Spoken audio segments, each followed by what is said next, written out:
Hey, everybody, we all have heard of Superman, Batman, The Flash, everybody. And, they're famous and we still know them from, from the 20s and 30s that when they first showed up.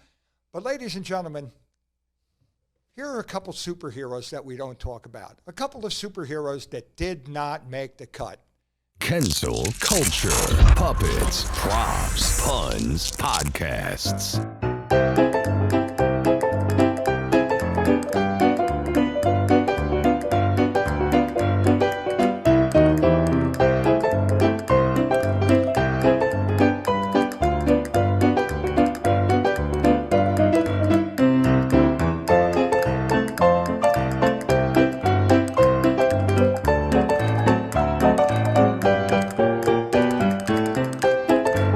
I really enjoyed. Earlier, Wid was talking about how Mad Magazine influenced people. Mm-hmm. But before I got involved in humor, I love comic books. And you love them. The Hulk and Superman, Spider-Man, all that stuff. But you start collecting them, and it's very neat seeing their early versions of Superman or Batman. But back then, it was different. Like, we have much darker superheroes today, or darker villains. But, much dark. Punisher. Yeah, okay, but even Batman and everybody. But it's also interesting, though, was several comic book companies across the country that all tried to come up with their own. They all jumped on the bandwagon. They all tried to do it, and several did not make it. They tried to make them a thing. I mean, it's show business. But, yeah, that's a great way of saying it. It's animated show business. I love reading these things because it's interesting, like how cheesy it is. I'm thinking, don't these writers know that? What's the length of how far can you go with this? The guy has one stupid ability, and that's it. Like, what's he going to fight against? Well, they were collected in a book. The book behind me right there. It's called Regrettable Superheroes. But there's several books about this topic. And it's always fun to go through it. And you read it, and you're like, who came up with this and why? Right? And just because people are smart who came up with successful ones doesn't mean they're, subsequent heroes were super successful. Meaning, Superman, created by Siegel and Schuster, Superman was a gigantic hit. I heard it was only one of them that really created it. Yeah, I did too. And they're just starting to do that now. The heirs of I forget which one it was. One guy was the actual creator, and the other guy just penned and inked some things on it. But Superman was a big hit in Action Comics, the most expensive comic book ever available. But they tried to come up with a character called, I love this one too. I don't know. Who are some of the characters on the back cover that are also fails? Oh my God! This guy's called the Face, Duck Woman. The Ghoul. Duck Woman, okay. But some are just lousy and they're horribly drawn. But they just try to cash in with a cheap paper and cheap ink. It's awful. But I'm down with Duck Woman. I want to know about her. Oh, but this one here, you can see the green screen coming through. But his name's Funny Man, right? And he was. Isn't that what they call you? Hey, Funny Man. Yeah. Oh, I have a neighbor next door who knows I do comedy, and when I leave, he's like, "Hey, Funny Man, what are you going to tell your jokes? You get your joke mobile and tell your jokes, right?" Well, I found out there was a superhero who only lasted a handful of issues, named Funny Man. And here I read about this character through somebody else. There was a famous comedic actor named Danny Kaye. He had red hair, and he was very rubbery and did dances and did little sing-along songs. He was married for like 48 years, except for 2 years. He had an affair with Eve Arden. Wow. Right? And I hear stories, too, that he enjoyed the company of Bennigan waiters. Right?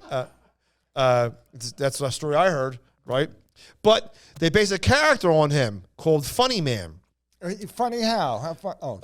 That's true. Well, when you see what he does, which was he was friends with like a Lois Lane character. He would do stunts. He was a comical guy, like a squirting flower or He was a practical joker. But he was famous for his clowning antics. Mm-hmm. Well, in the opening issue, which we were. Oh my God! And he wore like a fake putty nose, but he looks like Danny Kaye.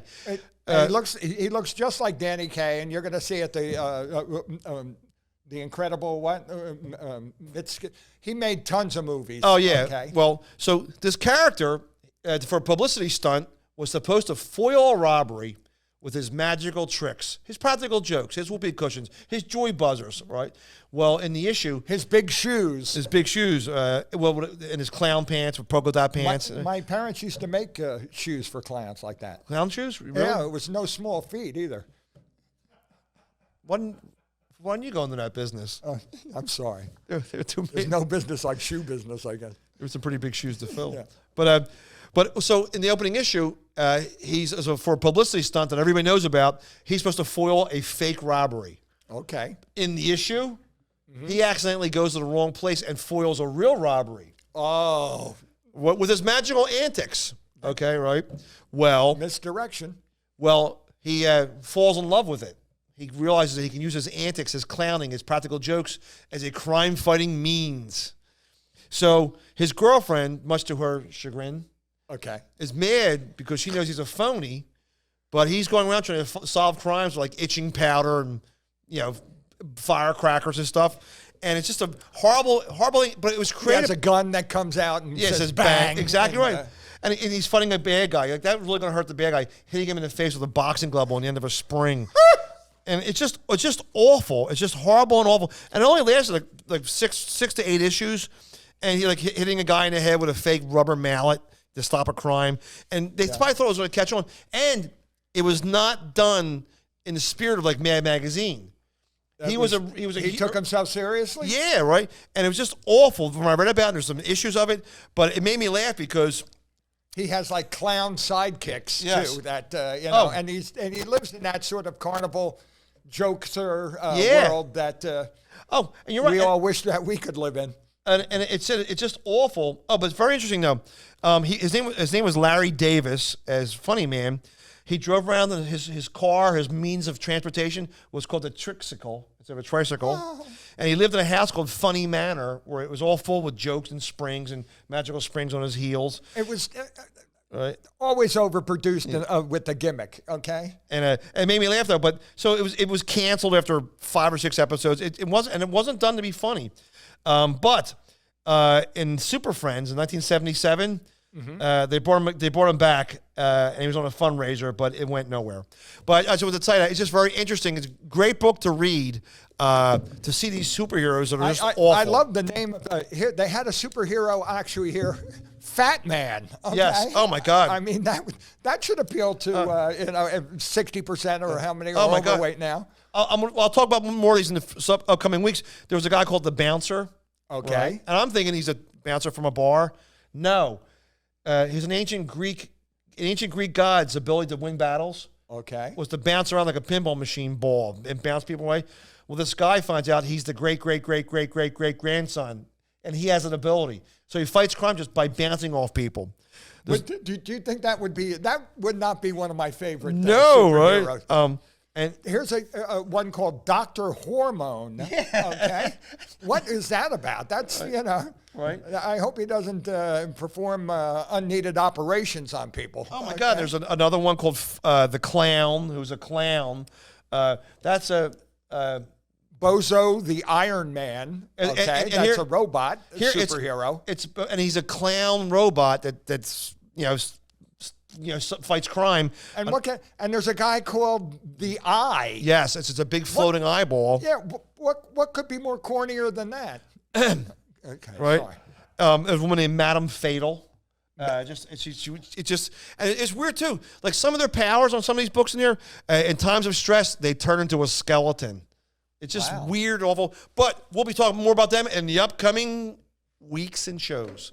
And that's it for Our failed superheroes. Superheroes. And that's it for this segment on Kensil Culture.